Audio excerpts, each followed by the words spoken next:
All right, today we're going to be talking about slope. Okay, slope is the basis of algebra. Slope is really just a fancy word for a rate of change. Okay, you might hear me use that word. And a rate of change is just shows the relationship between two changing quantities.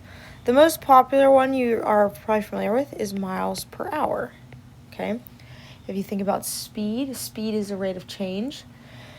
It's the relationship between two quantities that are changing, right? Miles and hours. As you drive, your mileage is changing and time is passing. Okay, so speed, rate of change. Most common one that you probably know is miles per hour. Rate of change, we often use a fraction to describe it. So I have the change in the dependent variable, which if you remember is y. So I have change in y, over the change in my independent variable, which you should hopefully remember, is x. Okay? So change in y over change in x. Order matters. Okay? So we always put our change in y up top. Okay? I tell kids it's easy to remember this by saying it's wise to put the y's on top. Okay? It's wise to put the y's on top. Okay? The y's go on the top of my fraction. All right, this next part, I want you to circle, box it in, highlight it, whatever you need to do. This is going to be the most common fractions that we use in order to find slope. And it depends on what it is we're looking at. So, for example, if we're looking at a graph, we're going to be talking rise over run. But if we're talking about 2 points or a table, we're going to be using this formula, y2 minus y1 over x2 minus x1. Okay, and just as a little side note, we'll focus on this in a bit. But when we talk about rise over run, rise is talking about my vertical movement, so up or down, right? We could rise positive or negative amount. My run is always going to be talking about to the right, just for our sake in this class right now, okay? So run, we're always going left to right like you would read, okay? All right, and slope of line can be positive, negative, 0, or undefined. So I like to think about this with skiing. Okay, so if you have a little skier right here, he's on his little skis. Again, we always go left to right. So if this skier approaches this graph from the left, he's going to hit my hill right here, right? And he's going up, right? He's exerting energy to get up the hill. It's a positive slope, right? He's moving in the positive direction. That would be an example of what a positive slope looks like. Okay, the same is true here. Let's say we have a skier, now we hit negative. If he hits this hill, he's going down. He's going in the negative direction. Okay, and again, we always go left to right. All right, we'll focus on these in a future lesson, but we also have 0 slopes. So if you think about our skier, if he's on this slope right now, well, it's just flat. He's not going anywhere. Okay, he's not going to go up, down. He's going to stay put. So that's a slope of 0. Okay, that's our horizontal lines. And last but not least, our last scenario with our skier. Okay, so if I have a skier coming up over here, oh my goodness, here's a cliffside, right? It's perfectly vertical. If our skier goes over that cliff, is it going to end well for him? No. He's going to become undefined if he goes off that cliff. So we like to say that that slope is undefined. Okay, yes, it's dark, but you'll remember it. All right, next page. All right, so here we're finding the rate of change from a table. Okay, so we can find rate of change and slope from a table, from a set of points, from a graph, and from an equation. Okay, a lot of different ways we can find slope. We're going to look at each of those ways today. Okay, so from a table, we've done this before actually. How am I changing from 260 to 520? Well, I'm adding 260. Okay, how do I go from 520 to 780? Well, I'm adding 260. And then my last one, I'm still going up by 260. Okay, and that was my y values. That was my y numbers. Okay, my outputs. On the other side, my x values are going up by 1. Okay, so right away, if you think back to chapter 4, I know that this relationship is linear because my changes are constant, right? There's nothing changing. So the relationship between time and distance is linear. And when data is linear, the rate of change is constant, meaning my rate of change isn't going to change. Okay, it's always going to be the same across the entire line. Okay, so when we write this, remember it's change in y over change in x. Okay, so my change in y is positive 260. So I'd have a positive 260. My change in x is a 1. Okay, now, could we simplify this? Absolutely. We could just make this 260. But when we deal with slope, we actually prefer fractions, believe it or not. This is probably the one time in your life you'll actually want a fraction. But the reason we want that is because when we go to graph it, you'll want rise over run. And if you have nothing in the denominator, you'll have no run. Okay? So we have rise over run. We have a positive 260, which means I should expect my line to be going up, which it is if we look down here. Okay? So my slope is going up and over. Okay. All right, let's look at problem 2. It says finding the rate of change from a graph. Okay, so when we look at a graph, we're going to be using our rise over run formula. Okay, so if I look here again, remember we always read it left to right as if we're reading a book. So the first point I get to is right here. Okay, here's our first point. I'm now going to be trying to get to this point down here. And I need to figure out how I would move to do that, thinking about rise over run. Okay, so rise is my vertical movement. So I would go down 1, 2, 3, 4. And I'd stop there because now I'm in line with my point. Okay, so I went down 4, so that's negative 4. Over my run is 1, 2, 3, 4, 5. Okay, so my slope here, my rate of change is negative 4/5. Okay? Okay, let's look at problem number 3. It says finding the slope using points. Okay, this is going to be where we use that formula that I highlighted here in blue. The y2 minus y1 over x2 minus x1. Okay, so let's add that in here. This will be a formula that I will always give you. You'll have it on the keystone, so we don't need to memorize it. But we do need to know how to use it, okay? So what relies on this is having 2 points. So I've got 2 points present. And in each point, you would agree that there's an x and y value. There's an x and a y in point 1, so it gets a little 1 subscript. And then I have an x and a y in point 2, so it gets a little 2 subscript. Okay? Now, I always label because it's just a matter of plugging our numbers in the right spot now. So, for example, my y2 was negative 2. So, I'm going to plug in negative 2 minus my y1 value was 0. So, minus 0. My x2 value was a 3. So I'm going to plug in a 3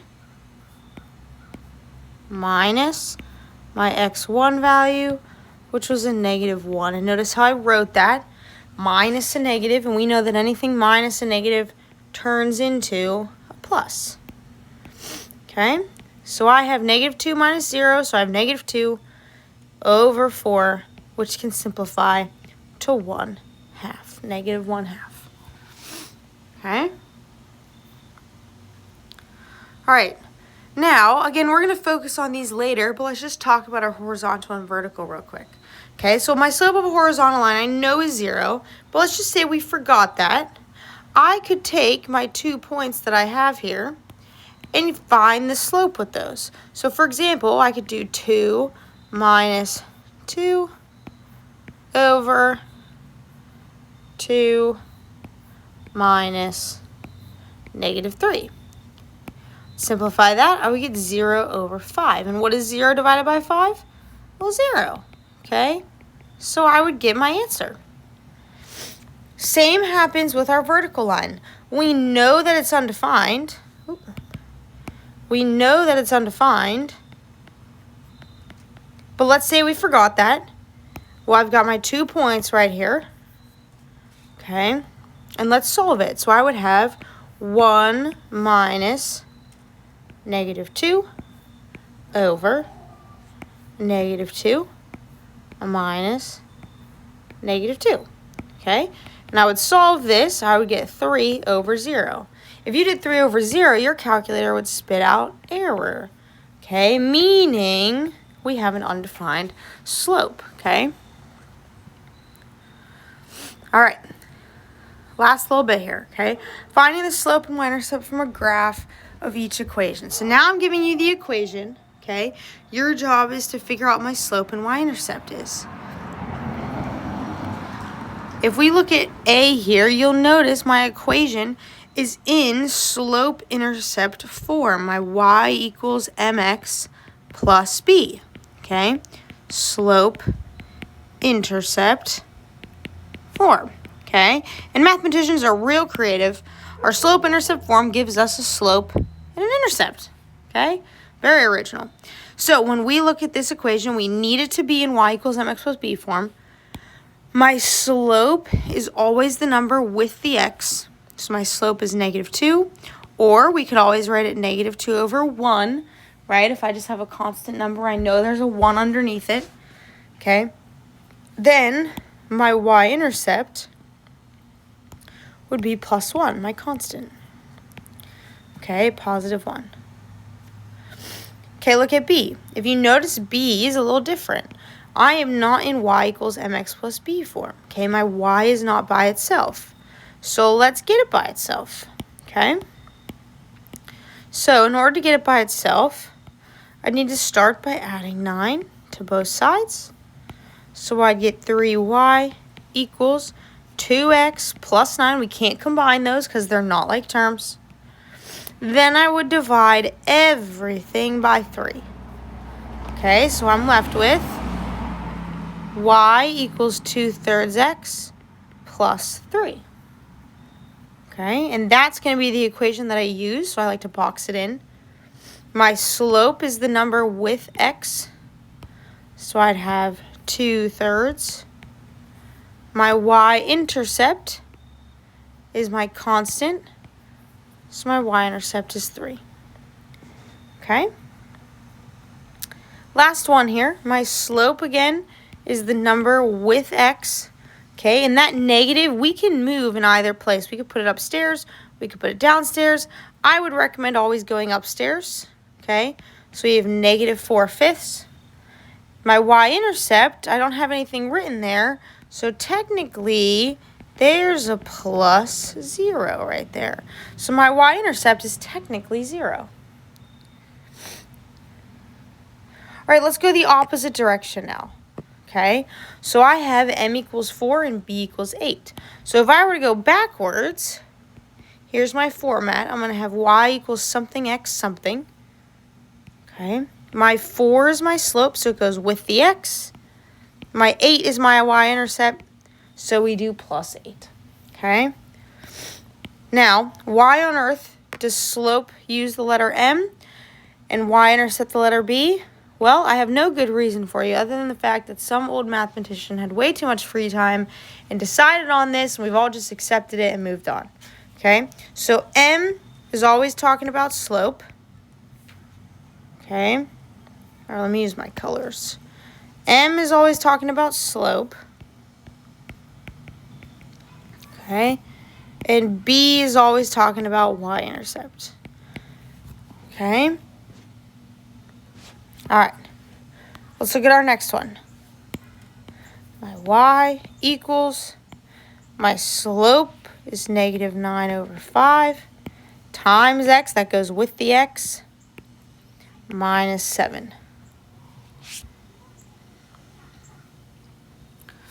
Okay, let's look at C. Okay, so now I'm going to give you a graph. As you look at this graph, we are always going to start by defining our two things. So we're looking for M, we're looking for B. Okay, so my B is my y-intercept. That's probably the easiest to find. Here's my y-axis.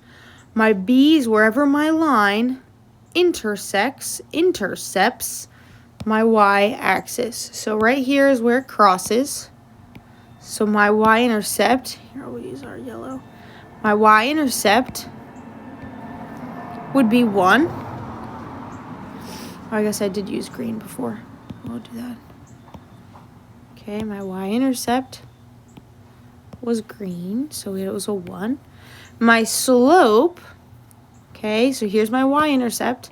My question is, how do I go from this point to the next point, right? Going left to right. Well, let's see. I would go down 1, 2, so negative 2 over 1, 2, 3 over 3. Okay, so my slope is negative 2/3. Plug all that into our places, and we have our answer. Okay? Go ahead, try our last one. Okay, so my y-intercept was at 2. Okay, to find my slope, I was going to the next point. So I was counting for my rise. 1, 2, 3. So I've got 3. This is for my m. Over 1, 2. Oh, that's terrible.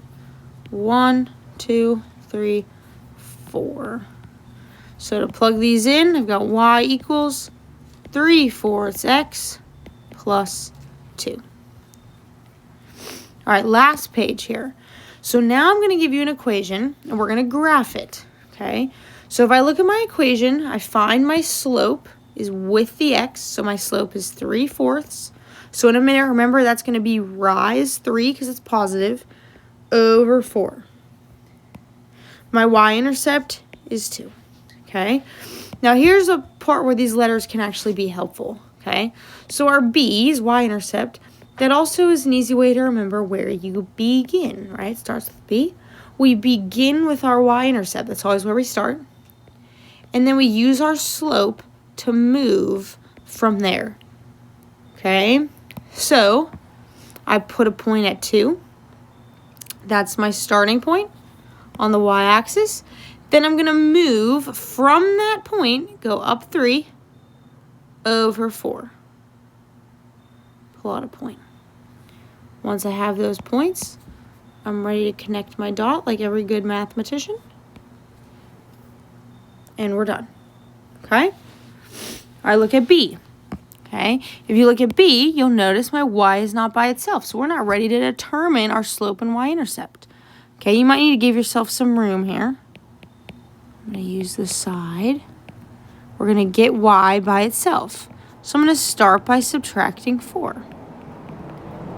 Okay, so I have 5y equals negative 4x plus 20. You could have written it 20 plus negative 4x or 20 minus 4x. That would have been fine too. As long as you don't combine your negative 4 and your 20, because the one has an x and one doesn't. Okay, and last but not least, we divide everything by 5. So I'm left with 1 equals negative 4/5 x plus 4. That's my new equation. So I'm left with negative 4/5 as my slope and 4 as my y-intercept. Okay? All right, we start with our B. So I'm going to come down here on my y-axis, plot a point off 4. Then from there, I'm going to move down 4, 1, 2, 3, 4, over 5. Okay, plot a point. And connect your dots, good mathematicians. Okay?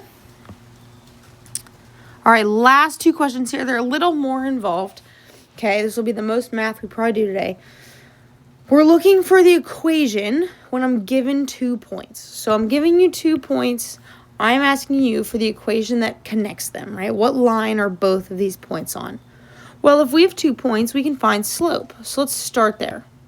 So to find slope, remember, we're going to label x1, y1, x2, y2. Okay, so I've got my labels. Guys, I still label to this day. Okay, there's nothing wrong with labeling. In fact, most people who label are pretty much guaranteed to not make any silly mistakes with plugging in our slope. So I would recommend. Okay, so I plug in negative 8 minus 1 And then I have 5 minus 2. Okay? To simplify this, I'd get negative 9 over 3, which simplifies to negative 3. Okay, that would be my slope. Okay, so now, I'm not done yet, because would you agree, if I'm writing my equation, I just figured out negative 3, but I still don't know my b value of my equation. Okay, so I'm still not done. However, I have an x and a y in my problem, and I have 2 x and y options up here. So let's pick one of these options. I would definitely recommend picking this one. Okay, we eliminate any negatives then. Okay, and would you agree that I have an x and a y in the point, and then I have an x and a y in my equation? Well, then let's plug those numbers in. So I'm going to write a 1 in place of the y and a 2 in place of the x. I'm going to bring the rest down. Okay. Now when I look at this problem, I only have one variable left. So let's just solve for b. Okay, so I'm going to have to move up here. Pretty much out of room. I've got 1 equals negative 6 plus b. I'm going to add 6 to both sides. So b equals 7. Okay. And last step here, I have my 7. I'm going to take it and plug it in for my b. So my equation is going to be y equals negative 3x plus 7. Okay. Look at our next one. Last one for the day. Okay. We're finding the slope from a table. Well, would you agree a table is just a bunch of points? Yeah. Okay, so our table is a bunch of points. We just need 2 of them. So let's pick 2. I'm going to pick the first one and the last one. Or the first one and the second one. Yeah, we'll use those 2 points. Okay. And the first thing I can do is find slope with them. So I've got x1, y1, x2, y2. Okay. I'm going to plug those into our formula. Okay, so I have 40 minus 20, 7 minus 3. Okay, notice how slow I went at that point. I was making sure I got them in the right spot. That's the biggest mistake I see is students put the number in the wrong places. All right, so let's simplify. I get 20 over 4, which simplifies to 5. Okay, so my slope is 5. Let's go throw that in our equation here. We've got y equals 5 times x plus b. Okay? At this point, we're going to pick a point to plug in for x and y values. So it can be any of these points. I could use 320. I could use 740. I could use 845. I'm going to pick the first one, our 320. And I would plug in for x, I'd plug in a 3. And I'd want my equation to equal a 20. Okay, bring the rest down. Now I'm just solving for b. Okay. Oop. So let's get ourselves some more room here. I'd have 20 equals 15 plus b. I'd subtract 15 from both sides. And I would get 5 equals, or b equals 5. Yeah, we'll write it that way. Okay. A lot of 5s today. So b equals 5. So now let's go plug it in. We've got y equals 5x plus 5. And that's your equation.